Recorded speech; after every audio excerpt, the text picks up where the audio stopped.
আমি বাসর ঘরে ঢুকছে তুমি সালাম না করে চাই রইছো, এটা কেমন কথা? ভুলে গেছে তুমি বাসর ঘর তো। জীবনে একবারই হয় বাসর ঘর, আর হয় না। আদাব সালাম এগুলো পারিবারিক শিক্ষা। আমি কি তাইলে আপনার এখন থেকে তুমি কিরকম?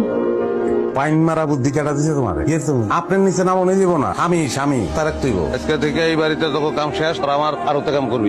কাজ করবো আমি বিয়ে করছি কি লিগে? আমার বউ কি ঠ্যাঙ্গের উপর ঠ্যাং উড়ে তারপর খাইবো? বাড়ির কাম কাজ সব আমার বউ করবো। ঠিকই তো, আমার পোলারে আমি বিয়া করাইছি। এখন কি আমি তোমাকে হাতে রান্না বান্না কাজ কাম খাবো না? আমার ছেলের বউ রান্না বান্না করবে, কাজ করবে, আমি সেই খাবার খাবো। যাও তুমি। ওটা বাদে কটা 7:30 বাজে গেছে। কোন বাইরে চল তুমি? আজকে পয়লা দিন থেকে মাফ করে দিলাম। কালকা ফজরের রক্ত উঠা কাম স্টার্ট করবি তুই। কি কম মা? হ্যাঁ ঠিকই তো, আমার বয়সকালে আমি তো আজানের আগেই উঠতাম। মা গো মা, কোনদিন যদি একটুখানি দেরি হতো তাহলে আমার শ্বশুর শাশুড়ি ননদ কি বলা যায় আমারে বলতো। আচ্ছা আমাদের বাড়ি কি রান্না বাসাবো নাকি অন্য কোনো কাজ? মারা জিজ্ঞাসা কি লিখে তুই? তুই বুঝোস না কোনটা আগে করতে হইব? ঘর বাড়ি ঝাড়ু দিছস? আমার ঘরে যে বাচ্চি কাপড় ওগুলো যে ধন লাগবো খেয়াল আছে? আপনার শিখে না কিছু না? কোন কাম আগে করতে হয় কোন কাম পরে করতে হয়? দেখছো মা অবস্থা দেখছো? তাই তো দেখতেছি কি যুগ যাইলো রে বা। ঘরের কি কাজ করতে হবে না হবে ঘরের বউ বলে জানে না। আরে শিখায়া পড়ায় নিতে হবে, একা লাগছে আমার। কি কর? ওইটাই তো, যাই হোক কারণ শিখা পড়া নিতে হইলে নিতে হইব। শুনো আমি গেলাম, আমার যে কোনো দরকার আরে পাইবা তুমি। উল্টাপাল্টা কিছু দেখলে আমার জানাইবা। ভাই যাও, যাই আমি আমার কামে। তুমি গরিব ঘরে বিয়া করলো, আমার বউ আমার বউর থেকে বেশি সুন্দর। আমার বউ সুন্দর তুই জানলি কেমনে? এটা তুমি কি কথা কইলা ভাই? মানে চাঁদ উঠলে সবাই জানে, তাই সব ভাবিরে নিয়ে আমার বাড়িতে। তাহলে আমার বাড়িতে চান উঠছে, সেই চান সবাই দেখেও বলাইছে তো চান ডুবাইতে হইব। তুই এদিকে আয়। কখন এলেন দেখলাম না তো। ভুলে গায়ে ফেলছে, অনেক দিনের অভ্যাস তো। ওই তুই যে সুন্দর বাইরের মানুষ জানলো কেমনে? বুঝলাম না আপনার কথা। তুই যে সুন্দর এটা বাইরের মানুষ রাস্তা বার কিনলিকা কইলো? বিয়া করছে কি বাইরের মানুষ ছেড়ে দেওয়ার লিগা? কই গেছিলি তুই? পোলাপান কোন জায়গায় দেখছে তোরে? কইতাছেন আমি তো কোনো জায়গায় যাই না, আমি তো ঘরের মধ্যে আছি। ঠোঁটে কি লিপস্টিক দিছস? এই লিপস্টিক দিছস কি লিগা? মোস লিপস্টিক বস বস ইলে কথা কই কেন যায় না? মোস লিপস্টিক বস কোনো সাজগোজ নাই, কোনো ধরনের সাজগোজ নাই। টিপ খোল টিপুডা টিপ, কোনো ধরনের সাজগোজ নাই, কোনো সাজগোজ করতে পারবি না। আর যদি কোনোদিন শুনি যে বাইরের মানুষ আমার কইছে আর বহুত সুন্দর, খুন করে ফেলাবো।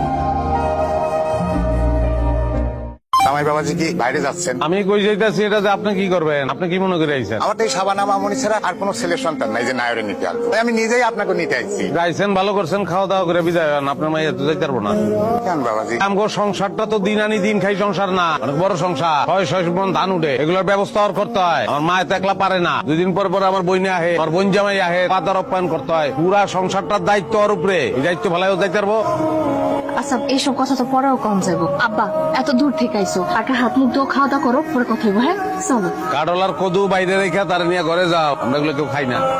আমার গাছের কাঁঠাল গাছের কদু। পারলে তো গাছের কাঁঠাল গাছের কদু গাছে ফেরত পাঠাইতাম, এটা তো উপায় নাই। গরুরে দিয়ে দিও।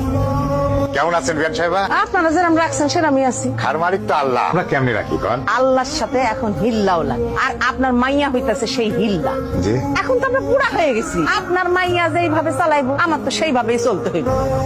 বাপের সেবা যত্ন তো ভালো মতন হইতেছে। কি পথ হইছে? আরো 2-1টা পথ করতা। জামাই বাবাজি যান, হাত মুখ ধুয়ে আসেন, এক লগে বসে খাই। মাই কই? মাইরে খাইতে দাও নাই? মাই কইছে এখন খাইবো না। মাই কইছে না তুমি দাও নাই? না না, ওর কোনো দোষ নাই। আমি কইছি যে আমার খুব খিদা লাগছে না, আমার তাড়াতাড়ি কিছু খাইতে দিয়ে তো দিছে। ওর কোনো দোষ নাই বাবাজি। নর দোষ নাই তো, দোষ তো আগায় হয় না। দোষ আহে থেকে তোর গোড়া থেকে আয় হয়। আপনার দোষ তাহলে আমার শাশুড়ির দোষ। শাশুড়ির দোষই বেশিরভাগ হওয়ার কথা। মায়ের দেশের দোষ হইলো সন্তান নষ্ট হয়। ওর মতন স্বার্থপর ছিল, সবসময় বাপের বাড়িটা বুঝতো, শ্বশুর বাড়িটা বুঝতো না। ওইরকমই হইছে। আপনি আমার মরা মায়ের কথা কইতাছেন কেন? বলা না মায়ের কথা বল।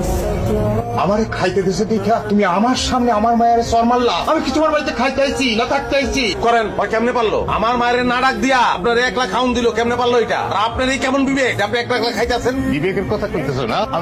আমিও আমার মেয়ের কোন বিবেকবান মানুষের সঙ্গে বিয়ে দিছি, কোন বাড়িতে বিয়ে দিছি নিজের চোখে দেখে গেলাম। মানে তুই আমার মাফ করে দিস। আমি তোর জীবনটা নষ্ট করে দিছি রে বাবা।